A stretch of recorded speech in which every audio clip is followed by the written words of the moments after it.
On the line is Mississippi's senior United States Senator, Roger Wicker. How you doing this morning, Senator? Hey, Lucien, I'm doing great. Glad to be with you.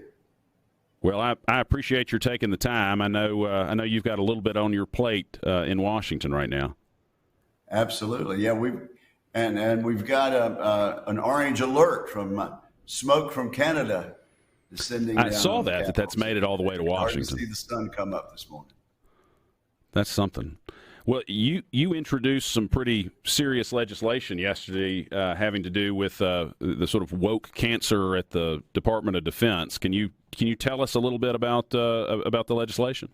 Yes, I wish our Defense Department would concentrate more on advocating for peace through strength rather than equity or promoting people or advocating for people because they fit a certain description. So my legislation would basically say that we make promotions and we make decisions in the military, and that we should move to making decisions based on merit and individual achievement. And if they want to talk about equity, we're going to define equity as meaning equal opportunity. Colin Powell he was a great chairman of the Joint Chiefs of Staff, worked in the White House, and he said something that I very much agree with, and I continue to repeat it. The United States military is the best civil rights organization ever in the history of the world. I mean, it gave him an opportunity as a kid growing up in New York City and to go to be an ROTC, to become an officer, a 4-star general.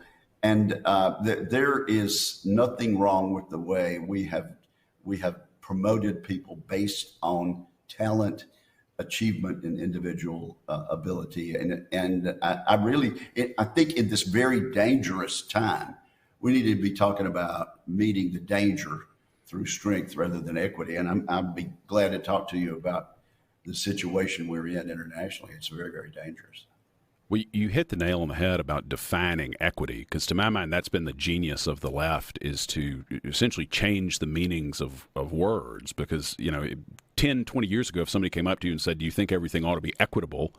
I would have very comfortably said, yes, we ought to strive for equity. But now it means something completely different than what would have been the dictionary word. But they've co-opted these nice sounding words to push a very leftist, in some cases socialist agenda. Well, absolutely. We are going to have a new chairman of the Joint Chiefs of Staff, and he's an Air Force general. His name is C.Q. Brown. I very much intend to support him and be a helper to him legislatively. I would hate for anyone around the world to think that General C.Q. Brown got that job because he happens to be an African American, or the Secretary of Defense, for example. I want everybody around the world to know that when we look for talent concerning our national security, we look for the most capable people, the ones who have the most insight about what we need internationally. And I'll tell you, Lucien, we live in the most dangerous time around the world that we've had since World War II. And that's just not me saying it. I asked the chairman of the Joint Chiefs of Staff this question the other day. Then I asked the Secretary of Defense this question the other day. They both agreed that this is the most dangerous time in our history since World War II, which of course 7 and more decades ago. And that's why I'm so concerned about this Biden budget that somehow the Congress has now had to endorse, that actually provides for a substantial cut in spending power this next year over the amount that we've been able to do and that we are doing this fiscal year. And we've really got to face the facts that if we're going to have a Reagan-like peace through strength, we're going to have to do more to build more ships, more airplanes, more radars, and more ammunition, and do a better job of taking care of our men and women in uniform. Well, and you've been a vocal leader on the need for that. I know you were responsible for the passage of the Ships Act, which got our at least authorized ships up to the right number. Let's unpack a little bit the threats as you perceive them, because I agree with you that we're in the most dangerous time since World War II, but I think we've been fortunate that I don't know that your average American recognizes the almost existential threat that's posed by China and other bad actors in the world. Well, at a time when none of our men and women in uniform are being shot at right now, and our cities are not under attack, I mean, it's easy to sort of lose sight of that. We've got other problems. We've got the border, which is not being attended to correctly. But you don't really realize what a situation you're in until the balloon goes up and you're at war. We weren't ready in World War I under the Woodrow Wilson administration. We did not have the military we needed. And in World War II, we were woefully behind, and we had to go into overdrive to catch up. And the Japanese Navy was eating our lunch for a long time there. By contrast, Ronald Reagan became president, elected in 1980, sworn in January of 1981, and he said, we're going to build 600 ships in our Navy. No one attacked the United States during the 8 years of Ronald Reagan and the 4 years that succeeded him with George H.W. Bush, because we were strong enough to have peace through strength. And that's what I want. I don't want to get us in a war. I want to be strong enough in the Indo-Pacific with our allies of the Philippines, Japan, Australia, and South Korea, Taiwan, that the communist regime in communist China will think better of what they say they're going to be ready to do in 3 or 4 years. And that's try to take over Taiwan, which has been a democracy for 50, 60 years. And our great friend and ally. That was the fact in your floor speech that I was so struck by, that Xi Jinping has said that he wants the Chinese military in a position to take over Taiwan by 2027. Is that right? Well, yeah. All we have to do is listen to our adversaries. Yes, Xi Jinping thinks that he can be ready in 3 or 4 years to take over the Indo-Pacific. The Iranian regime in the Middle East, which has a vowed desire to wipe Israel off the map, is closer than they've ever been now under this president to having a nuclear weapon. This is a dangerous time. There is a shooting war that is at the doorstep of NATO going on in Europe right now. Yes, we are being threatened not only with what we think might happen, but what the enemy is actually doing or saying outright what they want to do. Yeah, that to me is terrifying, that we know there's that possibility as soon as 2027. It was, as I appreciated, at least as recently as the H.W. Bush administration, the policy of the U.S. to maintain a permanent military dominance, to remain at least 15 years ahead of everyone else technologically through our investments. And this may be too much of a question for the minute we have left, but is that still U.S. policy, and is that still feasible given the decisions that have been made over the last 2 decades? We need to rely on our war fighters, and we need to rely on the ones who've been in office before. I frequently talk to General Jack Keane. He's on Fox News a lot, and he's a great official there in the Center for the Study of War. He says that this is indeed a pacing challenge, and we're going to have to be able to withstand a potential conflict in 2 locations, one from Russia, perhaps one in the Indo-Pacific, and then Iran is right there also. So I am merely following through on what our admirals and generals, past and present, are telling the public and telling the Congress what we need, and what we need is a navy of at least over 350 ships, and we need to be able to revamp our industrial base to make ammunition and weapons so that nobody will challenge us. I'm out to prevent war by being strong, like Ronald Reagan tried to do. Amen. Senator, you got time for one more segment with us? I see. Well, still with us on the line is our senior United States Senator, Roger Wicker, who has recently introduced, I think yesterday introduced a bill combating the wokeness in the U.S. military. Senator, do you think that the sort of wokeness in the military is affecting recruiting? Well, something's affecting recruiting, and I think it has to be part of it. I think also just it's been a trend for the last several years, and we've got to reverse it. One thing that I think would really help, and something we do very well in Mississippi, I was in ROTC in college, and that's how I got my commission, and that's how I became a member of the United States Air Force for 4 years and Air Force Reserve for a career. But we have a great program called Junior ROTC that we do in the high schools. And I'll just give you an example.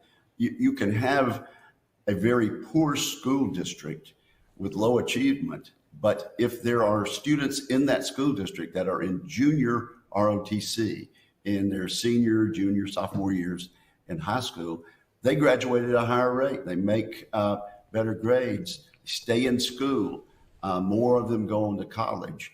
And I think that we ought to expand it. And one of the things we're going to do in the National Defense Bill that I'm working on right now is greatly expanding and telling the Department of Defense they have to expand junior ROTC. It's a citizenship builder, but I think it is one of the things that we are missing in terms of our recruiting. There's another problem we have. We had so many base closures around the country a couple of decades ago.